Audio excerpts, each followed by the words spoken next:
Go ahead, Coach. You're going back. Give Nebraska credit. They played really well. They didn't give us away. They didn't give away anything, and I think they gave Prado a base hit in the first inning. That was the only mistake they made.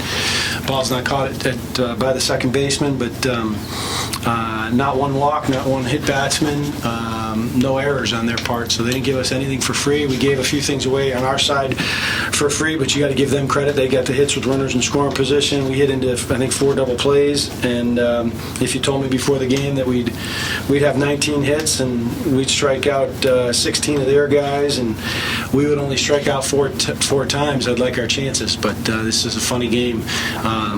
Didn't think, we certainly thought it was going to be more of a pitcher's duel, but I like the way our guys swung the bats. We seemed to hit the ball where they were, and I don't know, did we have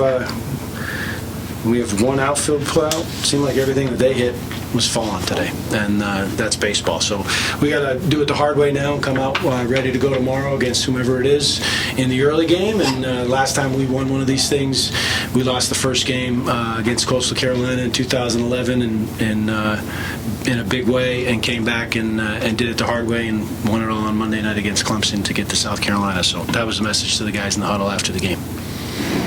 Questions? Coach, what did you see from Mason today? I thought he just made some mistakes in that third inning with 2 strikes. Couple pitches weren't located great, and they hit him. Give Nebraska credit. With 2 strikes, he had a couple pitches that didn't hit the spots that we wanted him in, and he got hit. He got hurt by him.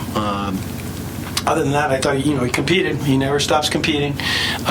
Just got in a lot of trouble. After we scored there, that was a big inning.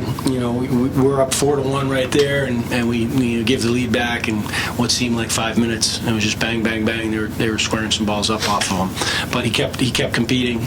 Kept being Mason. It was one of those days where we were just going to have to outscore the other team, and we just couldn't do it. For both players, can you just describe your approach against Nebraska's starter and what you were seeing against him? Was he leaving balls up, or were you hitting pitches down, or what was working? Yeah, I think a little bit of both. The scouting report on their first guy was, he's a senior, he's a veteran, he knows what he's doing out there.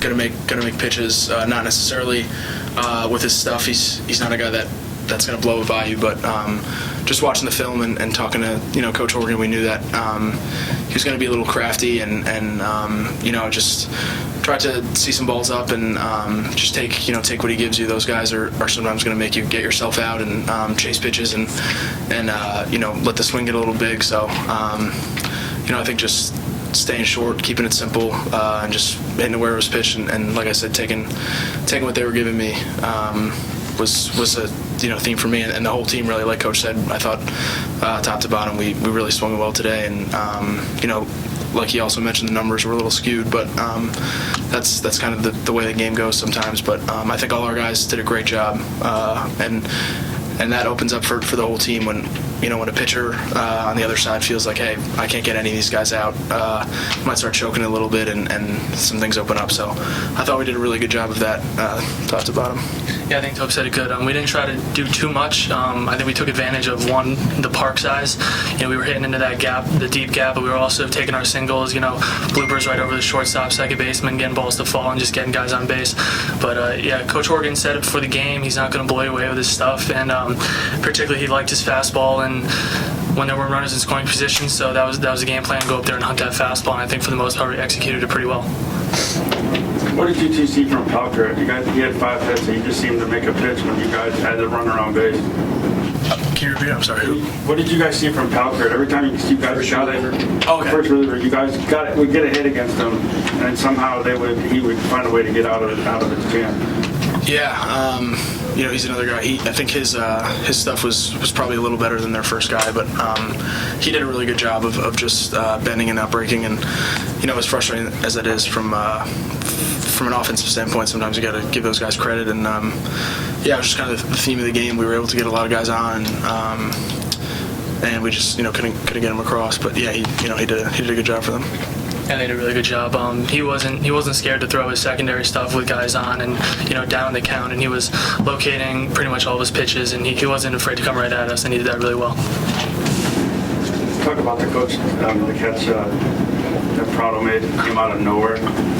Coach, up for you. Yeah, he never ceases to amaze us. I mean, it was obviously David just didn't see it, and then I heard somebody in the dugout yell Prado late, and he was coming. You know, he thought David had it at first, and the rule is you keep coming and be there in case he loses it. And he was there. He was there a little at the last minute, but he made a heck of a catch. It was a really, really good play. I was taking the headset off. I watched the replay. I didn't see him make it, but certainly heard the reaction in our dugout, and he's a special player.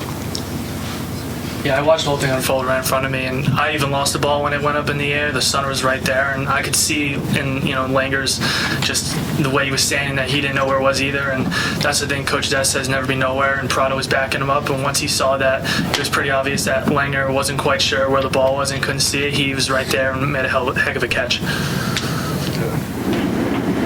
Anything else? All right, thank you very much.